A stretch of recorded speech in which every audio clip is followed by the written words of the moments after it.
क्या आप भी छोटी सी बात पर आपा खो देते हैं? यह कहानी उन लोगों के लिए एक कड़ा सबक है जो गुस्से में आकर निर्दोषों को निशाना बनाते हैं। जानिए एक पल का क्रोध कैसे जीवन भर का पछतावा बन जाता है। जंगल में एक बड़ा सा भालू रहता था। वह बहुत खुशमिजाज था और दिन भर इधर उधर घूमता रहता था। उसे शहद बहुत पसंद था। जैसे ही उसे शहद की खुशबू आती, वह फौरन उसकी तलाश में निकल पड़ता। भालू को अच्छी तरह पता था कि जंगल के किस पेड़ पर मधुमक्खियों का छत्ता है और वहां ढेर सारा शहद मिलेगा।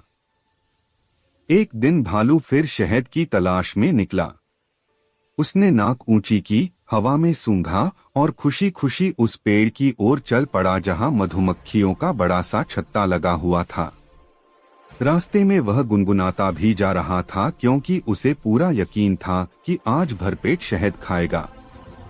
जैसे ही वह पेड़ के नीचे पहुंचा, अचानक एक मधुमक्खी जोर से भिनभिनाती हुई आई और भालू के नाक पर जोर से डंक मार दिया। भालू को बहुत तेज दर्द हुआ। वह हाय हाय चिल्लाया और गुस्से से पागल हो गया। उसकी आंखें लाल हो गईं। उसने सोचा, ये मधुमक्खी मुझे मारने चली था। गुस्से में आकर भालू ने पेड़ पर चढ़ना शुरू किया। 2-3 छलांग में वह उस डाल पर पहुंच गया जहां छत्ता लटक रहा था। फिर उसने अपना बड़ा सा पंजा उठाया और जोर से एक झटका मारा। पूरा छत्ता टूटकर नीचे गिर पड़ा। छत्ता फट गया और उसमें से शहद की मोटी मोटी धाराएं बहने लगीं। छत्ते में हजारों मधुमक्खियां शहद जमा करने में लगी हुई थीं। अचानक उनका घर टूट गया। पहले तो वे घबरा गईं, लेकिन जब उन्हें पता चला कि यह सब भालू ने किया है, तो सारी मधुमक्खियां एक साथ गुस्से में भर गईं। वे हवा में भिनभिनाती हुई भालू पर टूट पड़ी।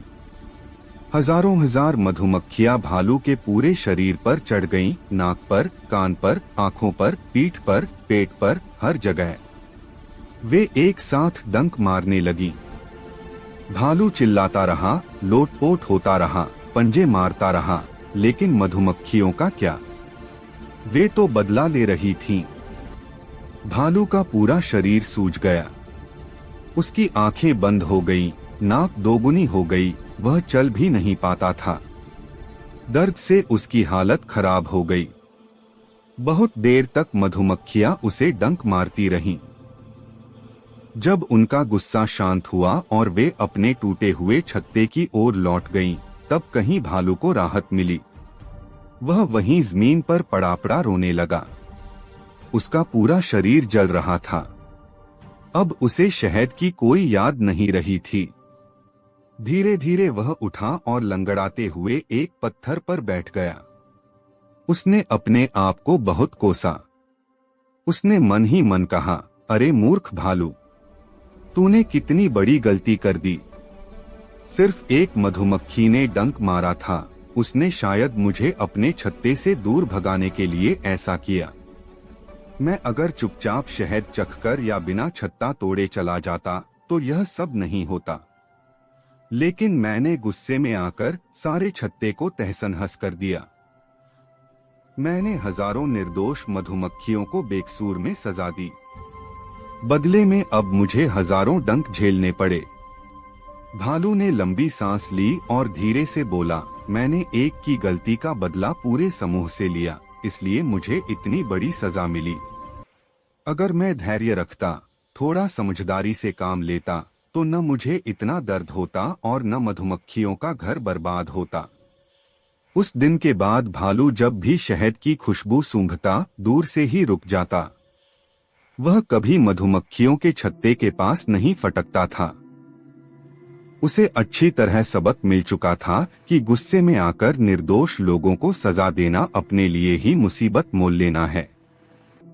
गुस्से में एक व्यक्ति की गलती का बदला पूरे समूह या निर्दोष लोगों से लेना बहुत बड़ी मूर्खता है। इससे नुकसान सिर्फ दूसरों का नहीं, अपना भी बहुत होता है। इसलिए क्रोध पर नियंत्रण रखें और निर्दोष को कभी दंड न दें। भालू ने एक पल में सब कुछ खो दिया। याद रखिए, बदला हमेशा हिसाब से बड़ा होता है, खासकर जब आप निर्दोषों को चोट पहुंचाते हैं।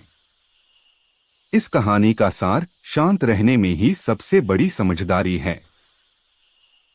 अगर आपको यह सीख पसंद आई तो लाइक बटन दबाएं और इस कहानी को अपने दोस्तों और परिवार के साथ शेयर करें ताकि वे भी क्रोध के इस नुकसान को समझ सकें।